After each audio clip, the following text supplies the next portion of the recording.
menunggu pertanyaan berikutnya, saya tambahkan ya.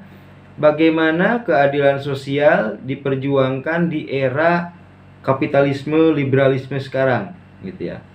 Kan kita seperti kita ketahui, kapitalisme liberalisme itu menjunjung tinggi kebebasan individu, ya. Dan kebebasan individu itu tentu artinya setiap individu bisa berusaha mengejar kepentingan dirinya, dan itu rentan menghasilkan orang-orang yang kalah, menghasilkan the loser di pasar, gitu ya. Karena kapitalisme liberalisme itu ekonomi pasar, ya. Itu tidak selalu sejalan dengan keadilan sosial bagi seluruh rakyat Indonesia, sila kelima yang sedang kita pelajari ini, gitu. Meskipun pemerintah Indonesia menganut juga sistem pasar, tetapi juga dibatasi oleh keadilan sosial bagi seluruh rakyat Indonesia.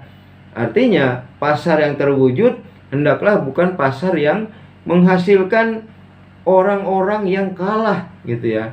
Yang kalah kemudian hidup menderita, miskin, begitu. Tidak seperti itu, gitu ya.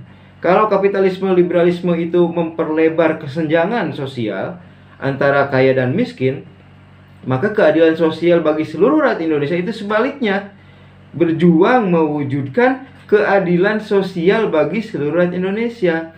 Artinya apa? Artinya kehidupan ekonomi rakyat itu tidak jomplang, tidak seperti kapitalisme liberalisme, tetapi ekonomi yang berkeadilan sosial, ya.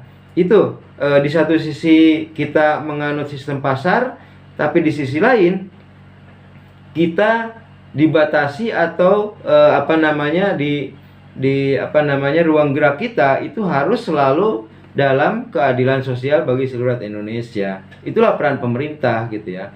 Minggu lalu kan pernah saya katakan, misalnya boleh orang sekaya mungkin, tetapi semakin kaya dia, maka pajak yang dibayarkan ke negara itu harus semakin besar, gitu ya. Mobil kedua, mobil ketiga, mobil keempat, mobil kelima itu akan semakin besar pajaknya. Untuk apa? Untuk mewujudkan keadilan sosial itu, gitu ya. Beda dengan misalnya di negara-negara yang murni kapitalisme liberalisme, ya tentu saja tidak ada upaya untuk mewujudkan keadilan sosial itu, gitu ya. Seluruhnya ditentukan oleh kemampuan diri pribadi masing-masing, apakah ia akan menang di pasar ataukah kalah, gitu. Nah, berbeda dengan itu, keadilan sosial bagi seluruh rakyat Indonesia itu menjamin adanya adanya kepastian bahwa tidak akan muncul orang-orang yang keleleran di pinggir jalan, gitu ya. Nah, di dalam keadilan sosial bagi seluruh Indonesia itu juga tercakup misalnya upaya-upaya pemerintah untuk pemerataan, ya. Kalau misalnya orang kaya bisa membayar asuransi yang tinggi, maka untuk orang-orang terbawah itu ada jaminan kesehatan, ada jaminan pendidikan, ya, di mana orang-orang miskin juga tetap bisa mendapatkan pelayanan rumah sakit. Orang-orang miskin juga tetap bisa menyekolahkan anak-anaknya, yaitu dengan jaminan kesehatan dan jaminan pendidikan, gitu ya. Itulah fungsi keadilan sosial, gitu ya.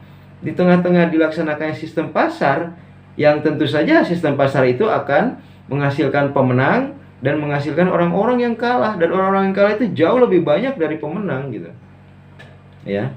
Kita tahu misalnya ada 9 naga, gitu ya, orang-orang terkaya, gitu ya, seperti minggu lalu dibicarakan. Nah, mayoritas masyarakat itu hidup di bawah kelas menengah ke bawah. Artinya ada yang sejahtera tapi tidak kaya, gitu ya, tetapi juga yang terbanyak adalah orang-orang miskin, gitu, yang kalah oleh sistem pasar, oleh sistem kapitalisme liberalisme. Karena itulah sila kelima, keadaan sosial bagi seluruh rakyat Indonesia itu sebagai penjaga, ya, agar kemudian tidak ada orang yang quote unquote mati oleh sistem pasar itu, ya, tetapi dimungkinkan untuk tetap survive, ya. Mungkin ekonominya ekonomi kecil, ya, tetapi kemudian bisa mencukupi kebutuhan hidupnya. Karena itu pemerintah juga kan membentuk Menteri Koperasi, Usaha Kecil dan Menengah gitu ya. Itulah upaya agar mereka-mereka yang kelas menengah ke bawah itu mampu survive gitu ya. Karena dasar negara kita kan salah satunya mengamanatkan keadilan sosial bagi seluruh rakyat Indonesia gitu ya.